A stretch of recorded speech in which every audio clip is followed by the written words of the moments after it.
তুলেছেন ইলম এবং আলেমের মর্যাদা। আমার ইলম খুবই কম, অতটুকু যতটুকু আল্লাহ তাআলা আমাকে দিয়েছেন। সুবহানাকা লা ইলমা লানা ইল্লা মা আল্লামতানা ইন্নাকা আনতাল আলিমুল হাকিম, যেটা সূরা বাকারার 32 নম্বর আয়াতে আছে, যেটা ফেরেশতারা বলেছিলেন। আর আলেম সেটা সুদূর প্রসারী। আলেম অনেক কঠিন জিনিস। সত্যিকারে যে আলেম সে নবীর ওয়ারিস। আল্লাহু আকবার, আল্লাহু আকবার।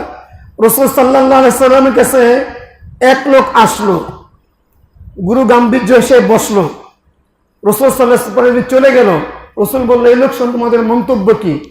কয়, রাসূল, এই লোক সম্বন্ধে এরকম মন্তব্য যে তাকে দুনিয়াতে সে কোনো বিচার কার্য করে, এবং কোনো যে সে যদি কোনো মেয়ে বিয়ে করতে চায় তাহলে ওই বংশ থেকে বিয়ে দেওয়া হবে, এবং কোনো দাওয়াতে থেকে দাওয়াত দেওয়া হয়।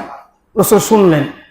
ইতিপূর্বে কিছুক্ষণ পর আরেকজন লোক রাসূলের সামনে আসলো সালাম দিয়ে, জীর্ণ শীর্ণ গরিব অবস্থা, বসলো, সালাম দিল, কথাবার্তা বললো, তিনিও চলে গেল, প্রস্থান নিল। সাহাবীদের রাসূল বলেন, হে আমার সাহাবীরা, এর সম্বন্ধে তোমাদের মন্তব্য কি? রাসূল সাল্লাল্লাহু আলাইহি সাল্লাম বলেন যে এমন একজন সমাজের সাধারণ লোক, তাকে কোনো সম্ভ্রান্ত মেয়ে বিয়ে দেওয়া হবে না, কোনো দাওয়াতে তাকে ডাকা হয় না, বিচারের তো প্রশ্নই আসে না।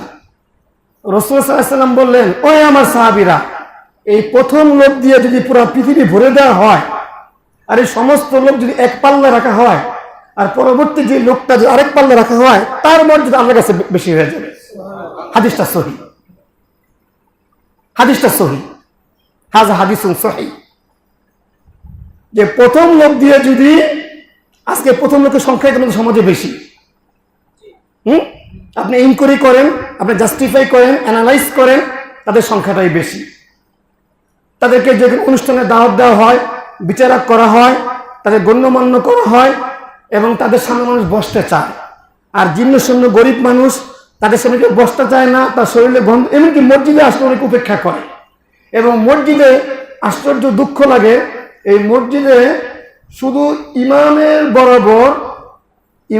বরাবর মুয়াজ্জিনের জায়নামাজটা যদি প্রয়োজন হয় আপনারা দিবেন, অন্যথায় কোনোটা দেওয়ার দরকার নেই, মুয়াজ্জিনেরটাও দেওয়ার দরকার নাই। কারণ সত্য যেটা, অনেক আল্লাহওয়ালা লোক মসজিদে ঢুকে